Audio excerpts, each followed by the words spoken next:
Elon Musk remains one of the most unconventional and brilliant entrepreneurs to come out in recent times. Under his diverse portfolio, Musk has amassed almost everything that is the frontier of scientific innovation, from affordable rockets to neural-linked implants. Through his infrastructure projects, Elon has made a name for himself, but to most people, Musk remains the man who started the electric vehicle wave with his Roadster. It was his vision that transformed the automobile market and turned Tesla into the industrial giant and household name it is today. With a vision of this scale, it makes sense he is proud of his work, as you can see here. What the Roadster's greatest value is in breaking the misconceptions around electric cars, showing that you can have a fast, cool, beautiful electric car that goes long distances. And so the next step, of How course, far does the Roadster go without a charge? almost 250 miles. Wow, so that's longer than any other electric car on the road. Yes, so it's longer than any electric car in history. In fact, the Roadster has set many world records in terms of its range. In fact, we've had one customer take it over 300 miles. It is in changing the perception of what an electric car can be and showing that you can do amazing things with an electric car that, in fact, are better than gasoline cars in a lot of respects. The Roadster has better acceleration than almost any gasoline sports car. So your technology is spreading Yes. to other car makers. And do you find people are surprised that an electric car can do that? They are, and that's exactly what we're trying to effect, which is to show people, hey, you can have a better experience with an electric car than you can with a gasoline car. Yeah, so how much does the environmental impact of your cars depend on where the electricity is coming from? In other words, if you're drawing the electricity off of a coal-fired plant, is it still a good thing for the environment? You know, it actually is. Even if you draw electricity from coal or natural gas or even directly from oil, because stationary power plants are so much more efficient than small gasoline engines in cars, an electric car actually ends up getting more range for a given amount of, say, coal or oil that's burned than a gasoline car gets. So in other words, the CO2 per mile is actually less for an electric car, even if it's coming from a high CO2 source like coal. Interesting. Now, of course, long term, we have to find sustainable power generation and sustainable transportation, but both sides of the equation need to be solved. And even if electric cars weren't there, we still need to get sustainable power generation. But the great thing about electric cars is you can generate the electricity from a wide range of renewable sources like hydro, geothermal, wind, solar, and nuclear where it's safe to do so. In this old interview, you can see how proud Musk is with what he accomplished with the Tesla Roadster. The Roadster was by no means his best work, but even then, the car managed to break all previous records that had been in the electric vehicle industry. What's more, Elon argues against the conventional wisdom that electric-powered cars aren't good for the environment, as they consume coal or gas-powered electricity too. He says the difference lies in the efficiency of stationary power plants and small gasoline-fired engines. The power plants are much more efficient, leading to less CO2 per mile for an electric car. For someone who started his company with a singular vision and then worked night and day to make that vision a reality, it's obvious people find parallels between Elon Musk and the late revolutionary founder of Apple, Steve Jobs. But in this interview, we can see that Tesla and Apple might come even closer when it comes to similarities. I think all transport, with the exception of rockets, will go fully electric. So that's why, I mean, I see the value of Tesla as an accelerant, as a catalyst in that transition. I think Tesla, maybe when one looks back on it from an historical perspective, it might accelerate that transition by a decade, maybe more. But are you on the road to producing a model that far more people could aspire to own? So the Model 3, that's the third part of our strategy, which is to produce a high-volume, low-cost car, and we expect to be in production with that at the end of next year. In order to have a substantial effect on transportation, we have to make the cars affordable. So I think the Model 3 is extremely important as part of that strategy. Unless there's an affordable car, we will, as you alluded to earlier, only have a small impact on the world. So we need to make a car that most people can afford in order to have a really substantial impact. Do you see Apple building a car and that maybe being a threat to you?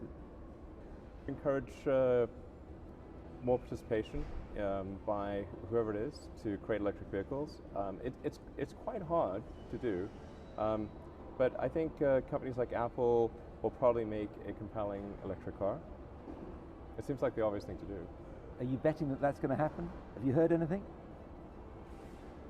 Well, it's pretty hard to hide something if you hire over 1,000 engineers to do it. So you think Apple are serious about it? Yeah, I do. This is an open secret. If Elon is to be believed, Apple is currently working on their own take on the autonomous electric vehicle, and Musk thinks that the competition is welcome. He said that what they had done by that point with their cars was revolutionary, but now it was time they created a more affordable electric vehicle for the masses. While saying he would be in direct competition with Apple, Musk reminded that no one company held a monopoly over the market yet, and it's unlikely that was going to change anytime soon. What Google is doing.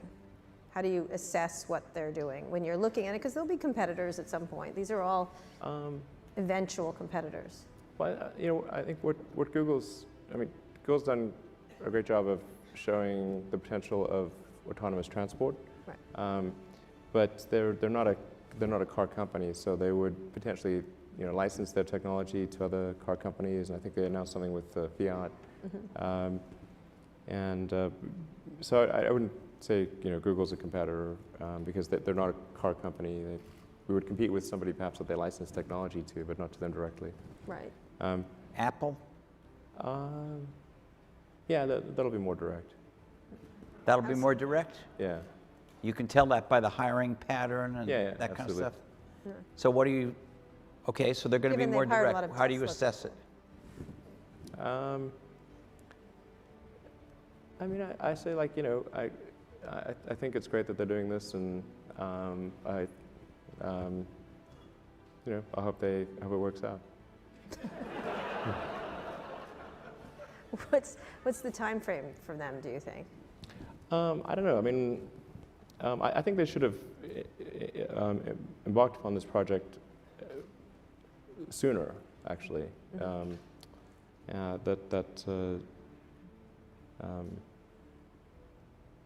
But I don't know. I don't know when they.